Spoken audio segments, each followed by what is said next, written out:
I think that in my normal life, I try to find the moments every day to be with myself.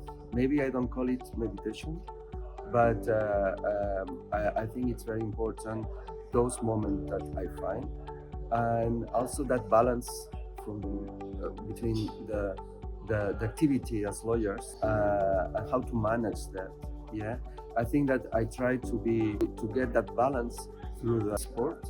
So I try to do not big exercise, but just small exercise, as that helps my mind to be balanced and to be ready. Yeah. And that is a little bit when I hear the conference, I think that I get more importance about what I'm doing and encourage me to do it in the future. It is so good for me, for my balance, for my health, that I achieve from that. And I think that it's what a message that I get from the conference.